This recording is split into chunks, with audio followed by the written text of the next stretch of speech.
I'd shake your hand, but I don't think old Willie over there would appreciate it much. I think he's afraid of what I might do to you, given the opportunity.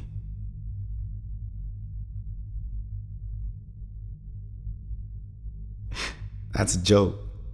You can laugh. I know. You're thinking, how can I joke, given my situation, right? Well, you'd be surprised of how easy it is to entertain yourself in a place like this.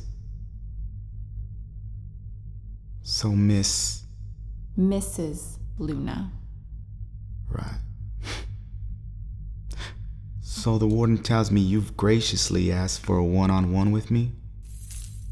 May I be as presumptuous as to wager that it's for some kind of article or Netflix documentary? I mean, it's not often that I get a young, beautiful woman such as yourself pulling me from the comforts of my cell. Think of me as a conduit, Mr. Russo. I'm here so you could tell the world your side of the story. My side. Right. Well, you want to know how I ended up here, right? And not in this luxurious facility per se. You want to know how I ended up at this juncture in my life. Well, if you ask my mom, she'd tell you that growing up as a handsome young boy, I excelled in my academics, received many accolades, and flourished with creativity. I mean, don't get me wrong, I was like any other boy who liked to watch Saturday morning cartoons flying around the living room pretending to be Superman.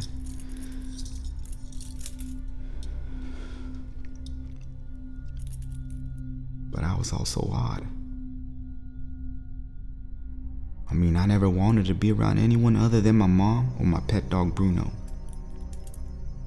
I guess I always had what I thought to be a healthy fear for the world around me.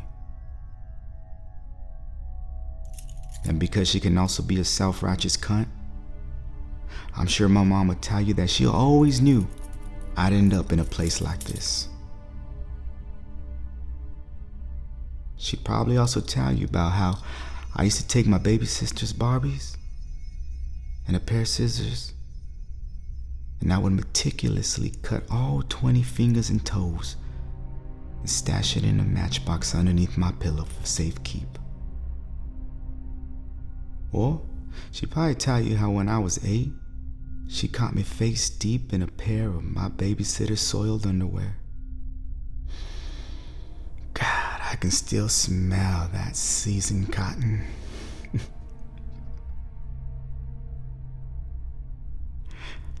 I guess, I always had an obsession with the opposite sex and all their wondrous charms.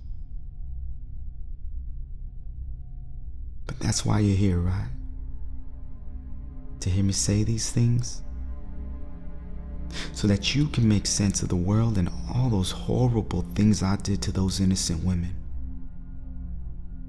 So your audience can breathe a sigh of relief upon receiving the answers that they always knew. They can place this whole tragedy up on the shelf and file it under adolescent psychotic sadism, right? Well, I'm sorry, Mrs. Luna, but it goes way deeper than what I was born with. Oh no, it cuts way deeper than that.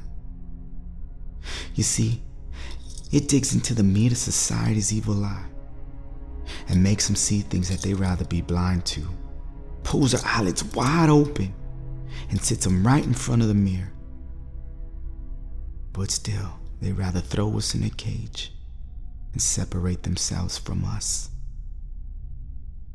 Well, they're not us, and we're not them, right? No, we're murderers, killers, monsters, psychopaths, sex symbols. But I'm sure you know that, right? Charles Manson, Ted Bundy, Richard Ramirez. God, you know how much pussy these guys got thrown at them on a daily? From women who knew the kind of noodle these guys were cooking with. I mean, I'm not saying I'm any kind of sex symbol, but I do have my share of pen pals out there on the outside. And I never miss a conjugal visit. Let me ask you something, Mrs. Luna. You like writing letters?